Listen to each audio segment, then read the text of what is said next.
Yo vengo de una familia de agricultores, estudié ingeniero agrónomo para la producción. Vengo a estos bosques y lo primero que hago es miro dónde puedo sembrar algo. Y un día, mirando el campo vecino, digo, qué lindo verde, qué cantidad de vegetación que hay. Yo miraba mi campo todo pelado. Entonces ahí fue que hicimos un quiebre total. Cuestionarnos qué es el ecosistema, qué es el Chaco, qué es el bosque, cómo son sus resiliencias, como queriendo entrar en lo que es el genoma del bosque chaqueño, ¿no? No verlo desde afuera, sino verlo desde adentro y conocerlo.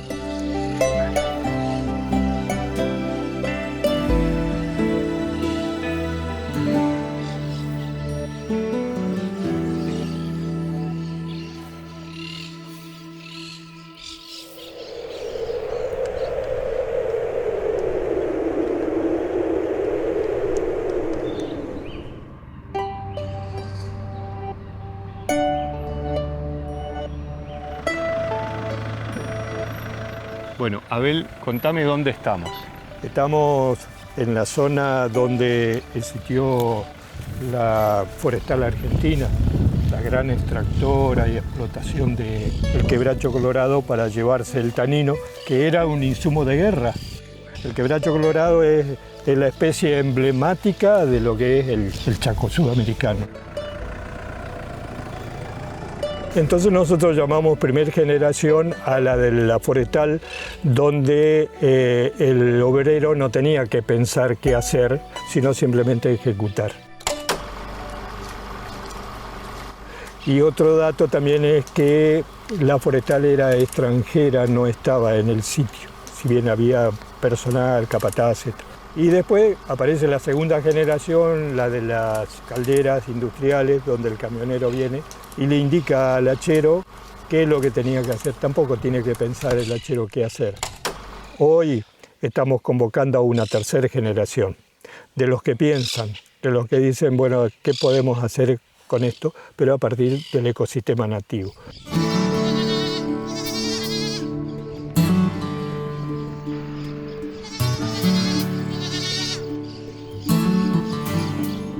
Un día hemos ido a visitar a un viejito ganadero y ¿qué tal, don Aldo? ¿Cómo anda? Y acá andamos trabajando y estaba sentado en su sillón, ¿no?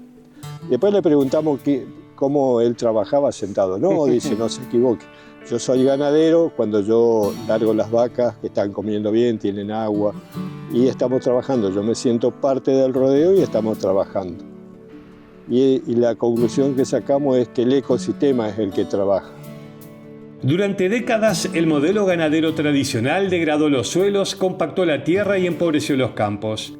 El PRB, o modelo silvopastoril, propone otro camino, una forma regenerativa de producir que respeta los ritmos de la naturaleza. Divide el campo en parcelas y organiza el pastoreo. Los animales están poco tiempo en cada parcela. Y luego la tierra descansa y se regenera. Las plantas acumulan reservas, el suelo se oxigena y la vida vuelve al campo.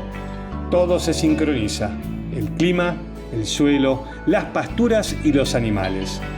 El modelo silvopastoril no es solo una técnica para la ganadería, es una forma de producir alimento.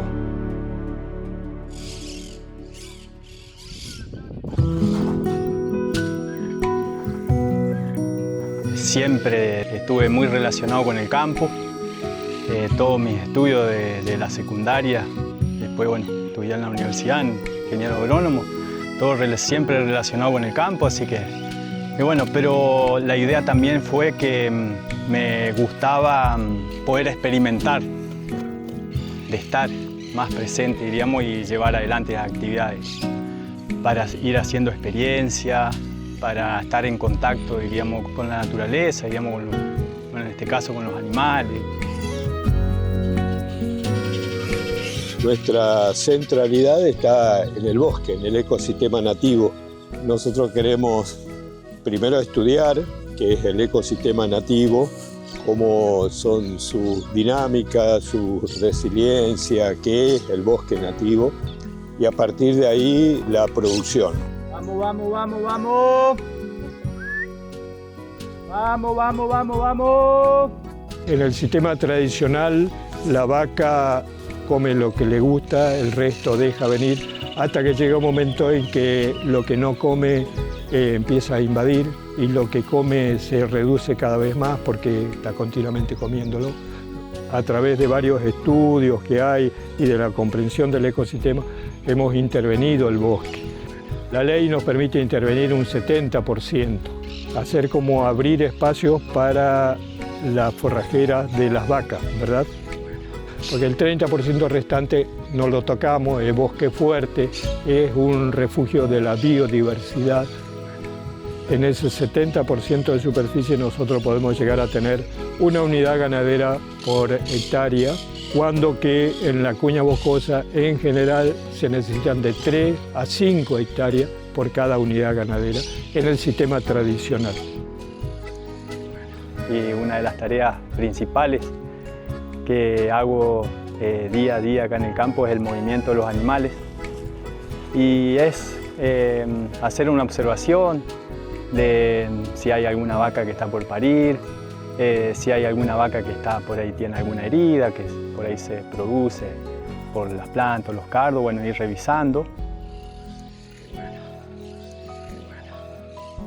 Leandro me dio un apoyo enorme porque hablábamos en el mismo idioma. Leandro tiene una potencia, digamos así, como joven, y se cuestiona un montón de cosas que nos vino de más bien en este sistema productivo.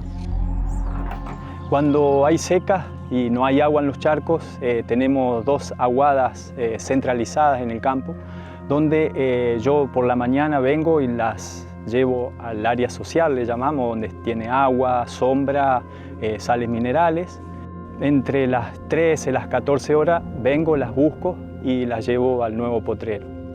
Entonces hicimos con una pala mecánica esta fosa acá que le llaman una represa, porque nos permite acumular agua de lluvia bajo la superficie del suelo. Y bueno, acá tenemos 3 millones de litros de agua en esta represa. De esa represa, con un motorcito, una motobomba, bombeamos a un estanque chaqueño, se llama, porque está hecho con la tierra que hemos sacado de ahí. Y de allá arriba, como está sobrelevado, por cañería, por vasos comunicantes, digamos así, distribuimos el agua a los bebederos. Y ese tapiz de vegetación permite que el agua no se caliente mucho, a pesar de que el animal prefiere más tibia que más fría. Lo primero que nos preguntan es, ¿esto es rentable o no?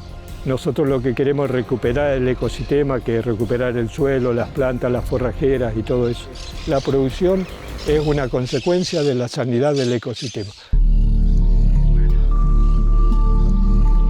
En la República Argentina, la zona del Parque Chaqueño pierde 300.000 hectáreas de bosque por año aproximadamente, y las pierde a mano de un modelo de producción clásico, un modelo de producción tradicional. ¿Cuál es ese modelo? Generalmente es agrícola, puede ser ganadero también, pero es haciendo desaparecer el bosque. Ese tipo de modelos tradicionales expulsan, para empezar, el agua, expulsan la gente, no dan mano de obra a la gente en el lugar, expulsan los recursos económicos. Entonces son modelos expulsores de distintos tipos de recursos, económicos, sociales, ambientales. Hace algo más de 7 años, cuando vinimos a ver lo que estaba haciendo Abel, realmente nos convenció de muchos cambios. Pasamos de tener 42 animales, a los 3 años y medio, estábamos con 140 animales en 72 hectáreas. O sea, prácticamente 2 animales por hectárea. Yo suelo decir, es como que le pusimos un segundo piso al campo. Pero lo importante del manejo de PRB o pastoreo racional boicín, como esto que hace Abel, con cambios permanentes, con parcelas chicas, hace de que el animal tenga mucho más mansedumbre, porque uno está en contacto permanente con el animal, y se gana también en sanidad. Y si hablamos socialmente, esto es un modelo que le brinda trabajo a la gente, ¿no? Acá pueden trabajar un montón de personas en distintas cosas, en aspectos ganaderos, en aspectos forestales. Una cuestión que se puede adicionar a este tipo de modelos es la cuestión turística. Hoy por hoy estamos en un emprendimiento de turismo rural agroecológico. Hemos dado cuerpo a lo que es el centro observacional, que es un lugar donde queremos que venga la gente no solamente para investigación, sino turismo, avistamiento de aves, reconocimiento de especies de bosque. Y traer contingentes de gente como el que ustedes tienen hoy acá en el campo de Abel es una cosa muy importante, y explicarle a la gente que este modelo es un modelo para preservar el ambiente y para preservar nuestra vida en el planeta, ¿no? Trabajando con los jóvenes, especialmente con las escuelas, ¿no?, donde está más organizado, hemos tenido proyectos muy lindos. Hemos sacado a los chicos de 5º año, hicimos lo que se llama el Parque Temático Bosque Chaqueño Sustentable. El parque temático consiste en una serie de postas en donde vamos explicando distintos temas de la naturaleza, empezando por ejemplo con la posta de bienvenida, que es donde más o menos explicamos los sectores del bosque chaqueño. En el proyecto nosotros tenemos como objetivo la propuesta de un aula al aire libre, en la cual le enseñamos a los alumnos de 7º grado de las escuelas de la localidad y algunas escuelas de la zona acerca del bosque chaqueño, que es nuestro ecosistema nativo, de modo de que ellos puedan aprender utilizando sus sentidos. Como ustedes pueden ver, acá tenemos un algarrobo, ¿sí? Y fíjense la variedad o diversidad de especies epífitas que tenemos. Tenemos diferentes tipos de tunas, tenemos diferentes tipos de cardos, tenemos diferentes tipos de claveles de nal. Las epífitas son plantas que se desarrollan sobre otras. Siguiendo, ¿no es cierto?, con lo que es la biodiversidad del bosque chaqueño, también tenemos los hongos, son descomponedores de la madera de los árboles muertos. Este proyecto surge porque mi promoción, una vez Abel nos llevó a acampar, uno de mis compañeros parece que cuando Abel les mostró un quebracho, les dijo, ¿qué? ¿Quebracho? No sé si lo habían llevado toda la forestal. Dice, no, hay que hacer algo para que los chicos conozcan las especies, para que conozcan qué es lo que hay en su entorno natural, que estamos rodeados de esto y nosotros no sabíamos. Así que cada año nos acompaña con esto, siempre nos apoya y está acá para nosotros, nos ayuda. La verdad es muy importante. Abel es muy importante. Abel es el parque temático.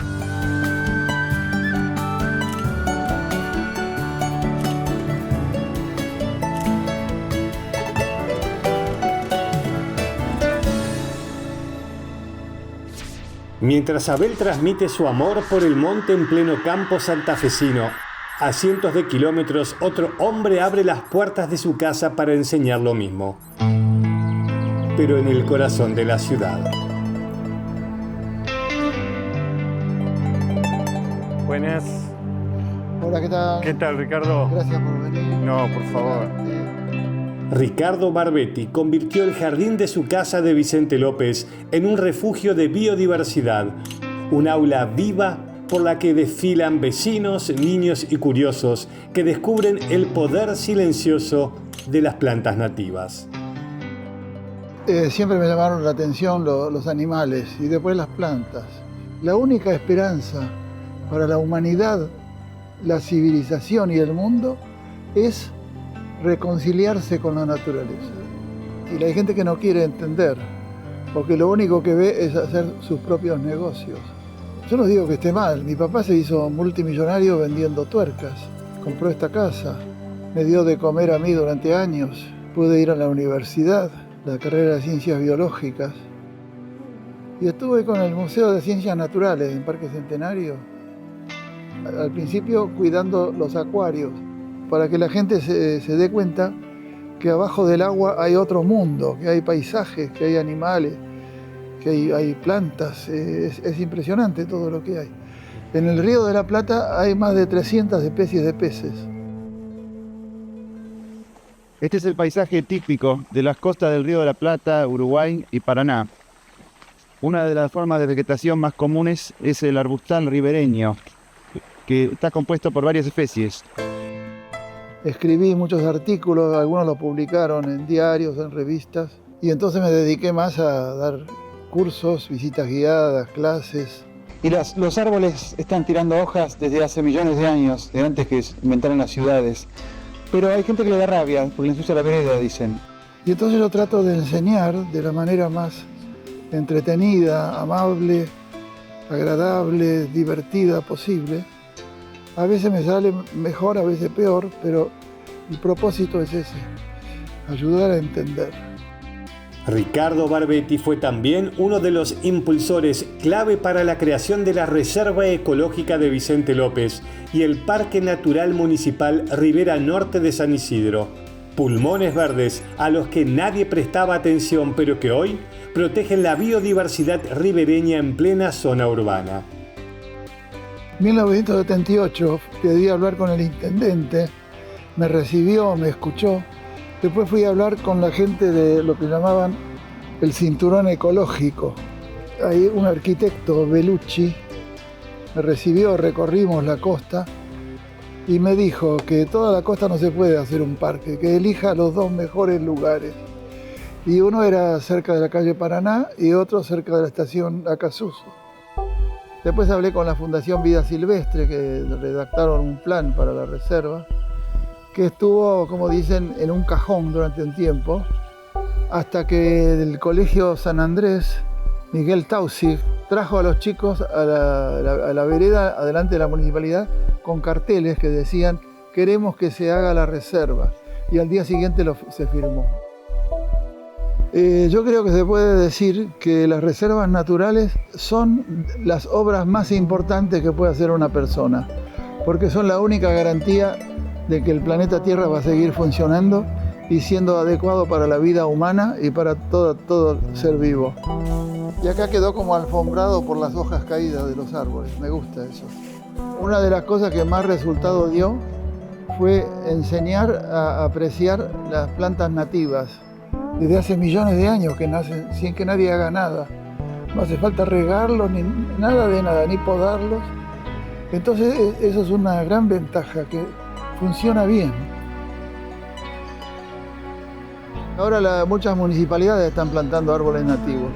Antes los cortaban y ponían ligustro y paraíso y siempre lo mismo, ¿no? Pero ahora los están plantando. En la ciudad de Buenos Aires, por ejemplo, hay varios canteros públicos, en Plaza Francia, en Avenida Cabildo, plantas nativas. La Casa Selva de Ricardo es mucho más que un espacio verde. En las ciudades, cada árbol, cada arbusto, cada flor nativa puede ser parte de una red que conecta vida. Son corredores biológicos, puentes invisibles por donde transitan mariposas, aves e insectos. Un jardín nativo, en una vereda o una plaza, puede vincularse con otro a cuadras de distancia y así tejer biodiversidad donde parecía no haber nada. Las vainas rosadas y los pétalos azules. Esto la gente lo llama clavel del aire. Esto es la única orquídea que hay en Buenos Aires que vive arriba de árboles. Esto es la fruta de una liana. Tu casa se convirtió en un lugar donde están todas las plantas nativas. ¿Cuándo viste que ese sueño que tenías en la cabeza lo empezaste a ver en tu jardín? Desde el principio traía plantas del campo, muy pocas por vez, y las plantaba. A algunas le fue muy bien. Lo primero que planté fue un tala. Acá está la parte acuática del jardín. ¿Qué profundidad tenés acá? 3 metros. No necesito ir a Iberá. No necesitas ir a Iberá, tal cual. Y trato de que no se vea que termina. Claro. La ilusión de que no tiene límites. La visita guiada empiezan con una especie de conferencia donde les cuento por qué está hecho así el jardín, cómo se hizo, los motivos para hacerlo. Y después hacer una recorrida explicada, les voy contando sobre todo lo más llamativo, plantas que están en flor, insectos que aparecen. ¿Sentís que tu trabajo ayudó a cambiar la mirada de la comunidad sobre los espacios verdes? Sí, me lo dijo mucha gente eso, no es una idea mía. Yo no me cuesta creerlo. ¿Y qué es lo que te gustaría que aprenda la gente? Y que aprendan que la naturaleza no es peligrosa, que no es dañina, que no es abandono, que es el origen de todo. El ser humano mismo empezó existiendo en la naturaleza, de ahí viene.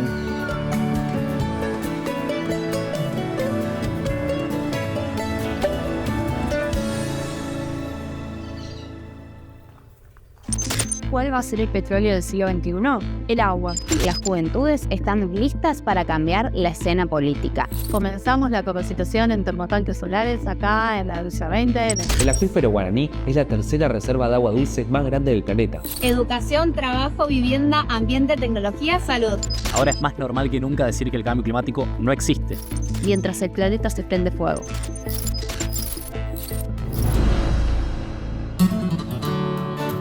En pleno centro de la ciudad de Buenos Aires, la agrupación Jóvenes por el Clima pelea desde la acción colectiva y el activismo ambiental, demostrando que el cuidado del planeta puede empezar en casa o movilizando a miles de personas en las calles. Jóvenes por el Clima es una organización que nace a principios de 2019 a raíz de las movilizaciones masivas contra el cambio climático que se estaban gestando en distintas partes del mundo, pero también con la intención de anclar esa lucha al contexto local, a la Argentina.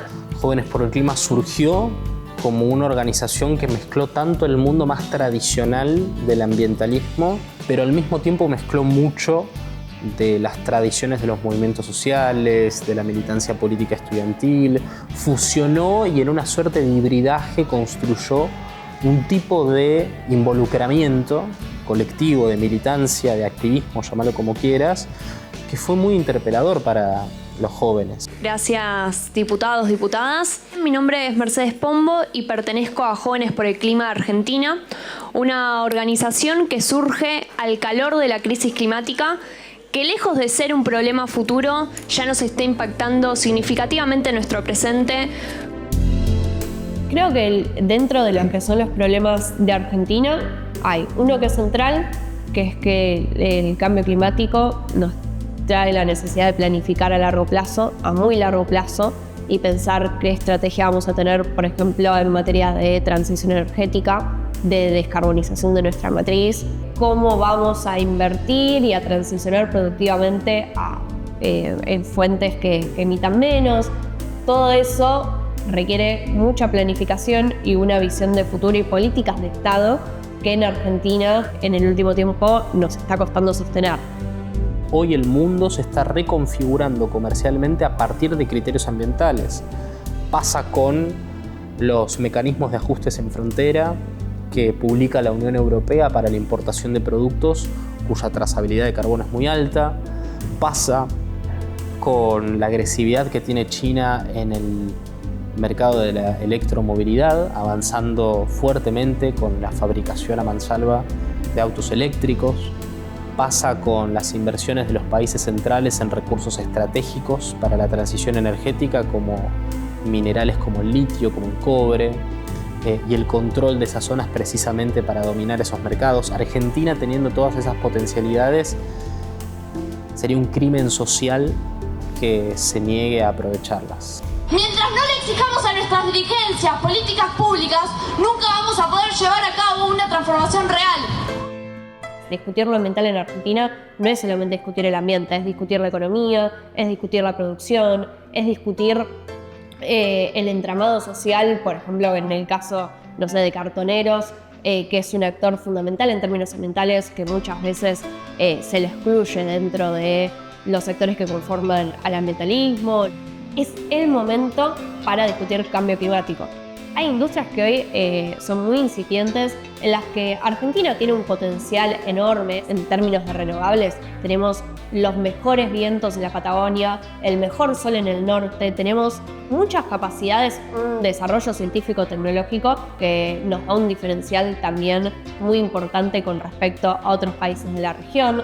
Somos de los pocos países que controlan todo el ciclo de la energía nuclear, que es una energía baja en emisiones. Es decir, tenemos mucho para pensar cómo Argentina puede ser un país que incluso encuentre una oportunidad de desarrollo en distintas industrias ligadas a el desarrollo verde. My name is Bruno Rodriguez.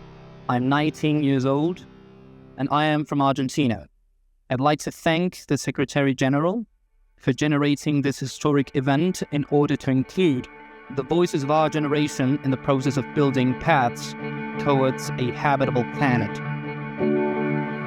Me tocó participar en la primera cumbre mundial de cambio climático de Naciones Unidas. En ese momento mi participación se dio por una aplicación que emitió la Secretaría General de Naciones Unidas para esa primera edición de la cumbre, y a mí me tocó formar parte de esos 100 delegados de 7.000 aplicantes en representación de Argentina. Si haces que por lo menos un sector de la sociedad escuche, atienda y reproduzca tu mensaje, inevitablemente vas a crear focos de actividad que van a sostener territorialmente tu organización. Quienes enunciamos este problema y nos lo cargamos al hombro construyendo organizaciones como Jóvenes por el Clima, entendemos que de no hacerle frente ahora, las consecuencias a futuro sobre todo van a repercutir durante el lapso de nuestra adultez y tercera edad, con lo cual también hay un condicionamiento en nuestras vidas en el futuro que es ineludible, pero también porque la crisis climática influye sobre todo los debates culturales de nuestra generación, si tener hijos, no tener hijos, y eso impacta en la tasa de natalidad, de qué trabajar, de qué estudiar. Todos estos componentes que hacen al siglo XXI se vinculan de una u otra manera con el contexto de crisis climática. No es una proyección a dentro de 2000 años vamos a tener un problema. Estamos hablando dentro de nuestro tiempo vital en los próximos 20 años. Estas son las yungas, selvas de montaña responsables de que el norte argentino tenga agua durante todo el año. La ciudad donde vivimos incluyen el 30% de la población. Nuestras calles le declaran la guerra a discapacitados y adultos mayores. La Unión Europea inventó algo que se llama mecanismo de ajuste en frontera por carbón. Suena técnico, pero básicamente es un impuesto extra a los productos que contaminan mucho según sus estándares. Argentina necesita crecer y desarrollarse. El desafío no es elegir entre economía y ambiente, sino diseñar un modelo propio que nos permita hacer ambas cosas. Creo que cualquiera que hoy esté pensando en, por ejemplo, desde la política o desde la dirigencia, en cómo posicionarse frente a las nuevas generaciones, ignorar a la cuestión del cambio climático, a mí me parece imperdonable. Lo individual hace lo colectivo. Hoy que está tan en boga esta noción individualista, aislacionista de la vida, con el avance agresivo del entorno digital y demás, es normal tender a encerrarnos en nuestras propias burbujas y así nadie se realiza. Lo colectivo también hace a la realización individual. La realización viene justamente cuando la comunidad se realiza, así que sí.